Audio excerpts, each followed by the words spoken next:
Hi friends, ಎಲ್ಲರಿಗೂ ನಮಸ್ಕಾರ. ನಾನು ಇವತ್ತೊಂದು ಒಳ್ಳೆ ಸ್ವೀಟ್ ಮಾಡಿದ್ದೀನಿ. ಸ್ವೀಟ್ 5-10 ನಿಮಿಷದಲ್ಲಿ ನೀವು ರೆಡಿ ಮಾಡ್ಬೋದು. ಅದು ಹೇಗೆ ಮಾಡೋದು ನೋಡುವ ಬನ್ನಿ. ನೋಡಿ, ನಾನೊಂದು ಪ್ಯಾನ್ ಇಟ್ಕೊಂಡಿದ್ದೀನಿ. ಪ್ಯಾನಿಗೆ 1 ಲೋಟ ಹಾಲು ಬಿಸಿ ಮಾಡಿ ತಣ್ಣಗೆ ಮಾಡಿದ ಹಾಲು 1 ಲೋಟ ಹಾಕ್ಕೊಳ್ತೀನಿ. ನಿಮ್ಮ ಕ್ವಾಂಟಿಟಿ ಕರೆಕ್ಟಾಗಿ ನೀವು ಸ್ವಲ್ಪ ಜಾಸ್ತಿ ಕಮ್ಮಿ ಮಾಡ್ಕೊಳ್ಬೋದು. ಇದಕ್ಕೆ 2 ಸ್ಪೂನ್ ಬೆಲ್ಲ ಹಾಕ್ಕೊಳ್ತಿದ್ದೀನಿ. 2 ಸ್ಪೂನ್ ಬೆಲ್ಲ ಬೇಕಾದ್ರೆ ನೀವು ಸಕ್ಕರೆ ಬೇಕಾದರೆ ಹಾಕ್ಕೊಳ್ಬೋದು. ಇದರಲ್ಲಿ ಹಾಲಿನ ಹುಡಿಯಲ್ಲಿ ನಮಗೆ ಸ್ವೀಟ್ ಇರೋದ್ರಿಂದ ನಾನು ಸ್ವಲ್ಪ ಸ್ವೀಟ್ ಕಮ್ಮಿ ಹಾಕ್ತೀನಿ. ನೀವು ಜಾಸ್ತಿ ಬೇಕಾದ್ರೆ ಜಾಸ್ತಿ ಹಾಕ್ಕೊಳ್ಳಿ. ಇದು ಸ್ವಲ್ಪ ಖಾರ ಆಗಲಿ. ಅಲ್ಲೇ ಇದು ಜಾಸ್ತಿ ವಾಶ್ ಇಟ್ಕೊಳ್ಬಾರ್ದು ಗ್ಯಾಸು, ಯಾಕೆಂದರೆ ಹಾಲು ಹಾಳಾಗ್ತದೆ. ಹಾಗೆ ಅದು ಕರಗೋವರೆಗೆ ನಾವು ಸ್ವಲ್ಪ ವೆಯ್ಟ್ ಮಾಡಬೇಕು. ನೋಡಿ, ಇದಕ್ಕೆ 2 ಸ್ಪೂನ್ ಬೆಲ್ಲ ಹಾಕ್ತಿದ್ದೇನೆ. ತುಪ್ಪ ಹಾಕ್ತೀವಿ. ನೋಡಿ, ಇದನ್ನು ಸ್ವಲ್ಪ ಕರಗ್ತದೆ. ಅಲ್ಲಿ ಬಿಸಿ ಇದ್ದ ಕಾರಣ ಬೇಗ ಕರಗಿಬಿಡ್ತದೆ. ಇದಕ್ಕೆ ಒಂದು 3 ಸ್ಪೂನ್ ದೊಡ್ಡ ಚಮಚದಲ್ಲಿ, ದೊಡ್ಡ ಚಮಚ ಅಂದರೆ ಇದು ಸ್ಪೂನ್ ಅಲ್ಲ, ದೊಡ್ಡ ಚಮಚದಲ್ಲಿ ಒಂದು 3 ಚಮಚ ನಾವು ಹಾಲಿನ ಹುಡಿ ಹಾಕುವ. ಹಾಲಿನ ಹುಡಿ ಸ್ವೀಟ್ ಇರ್ತದಲ್ಲ, ಅದಕ್ಕೆ ನಾನು ಸ್ವಲ್ಪ ಸಕ್ಕರೆ ಬೆಲ್ಲ ಕಮ್ಮಿ ಮಾಡ್ಕೊಳ್ಳಿ ಅಂತ ಹೇಳಿದ್ದು.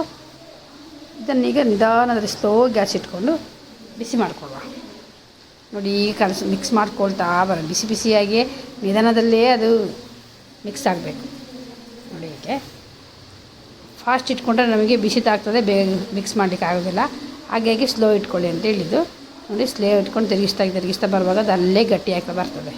ನೋಡಿ, ಈ ಥರ ಗಟ್ಟಿ ಆಗ್ತಾ ಬರುತ್ತೆ. ತುಂಬಾ ಟೇಸ್ಟಾಗಿರ್ತದೆ. ನೀವು ಒಂದು ಸಲ ಮಾಡಿದರೆ ಎಂಥದ್ದು ಸ್ವೀಟ್ ತಿನ್ನಬೇಕು ಅಂತ ಹೇಳಿ ತಕ್ಷಣ ಮಾಡ್ಬೋದು. ಒಂದು ಸಲ ಮಾಡಿ ನೋಡಿ, ಮತ್ತೆ ನೀವು ಮಾಡಿ ಗ್ಯಾರಂಟಿ ತಿಂತೀರಾ. ನೋಡಿ, ಈ ಥರ ಮಿಕ್ಸ್ ಮಾಡ್ತಾಯಿದ್ರೆ ಸಾಕು. ನೋಡಿ, ಅಲ್ಲಿಗೆ ಅದು ಗಟ್ಟಿ ಆಗ್ತದೆ. ಒಳ್ಳೆ ಗಟ್ಟಿಯಾಗಿದೆ. ಇದನ್ನು ತಣ್ಣಗೆ ಮಾಡಲಿಕ್ಕೆ ಇಡುವ. ಈಗ ನಾವು ಸ್ವಲ್ಪ ಕೈ ಮುಟ್ಟೋಷ್ಟು ಬಿಸಿ ಆದರೆ ಸಾಕಿದು. ಉಗುರು ಬೆಚ್ಚ ಅಂತ ಹೇಳ್ತೀವಲ್ಲ, ಉಗುರು ಬೆಚ್ಚಿ ಬಿಸಿ ಆದರೆ ಸಾಕು. ಸ್ವಲ್ಪ ಮಿಕ್ಸ್ ಮಾಡ್ತಾ ಇರಬೇಕು, ತಳ ಹಿಡಿತದೆ ಅಂತ. ನೋಡಿ, ಈ ಥರ ಸ್ವಲ್ಪ ಮಿಕ್ಸ್ ಮಾಡಿದ್ರೆ ಸಾಕು.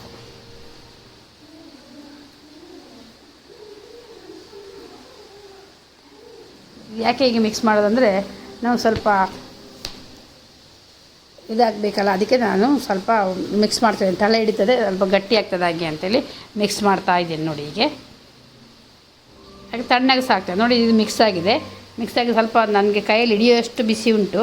ಇದನ್ನೀಗ ನಾವು ಒಳ್ಳೆ ಮಾಡಿ ಕೈಯಲ್ಲಿ ಒಂದ್ಸಲ ಮಿಕ್ಸ್ ಮಾಡ್ಕೊಳ್ಳೋ, ಪುಡಿ ಮಾಡುವ. ನಾವು ಲಾಡು ಮಾಡಲಿಕ್ಕೆ ಹೇಗೆ ನಮಗೆ ಹದ ಬೇಕೋ ಹಾಗೆ ಮಾಡಿಕೊಂಡ್ರೆ ಆಯಿತು. ನೋಡಿ, ಈ ಥರ. ಇದಕ್ಕೆ ಸ್ವಲ್ಪ ಡ್ರೈ ಫ್ರೂಟ್ ಬೇಕಿದ್ರೆ ನೀವು ಹಾಕ್ಕೊಳ್ಳಿ. ನಾನು ಹೀಗೆ ಪ್ಲೈನ್ ಮಾಡ್ತಾಯಿದ್ದೀನಿ. ಪ್ಲೈನೇ ಇಷ್ಟ ಆಗ್ತದೆ ತಿನ್ನಲಿಕ್ಕೆ ಅಂತ ಪ್ಲೈನ್ ಮಾಡ್ತಾಯಿದ್ದೀನಿ. ನಿಮಗೆ ಬೇಕಿದ್ರೆ ಡ್ರೈ ಫ್ರೂಟ್ ಸ್ವಲ್ಪ ಹಾಕ್ಕೊಳ್ಳಿ.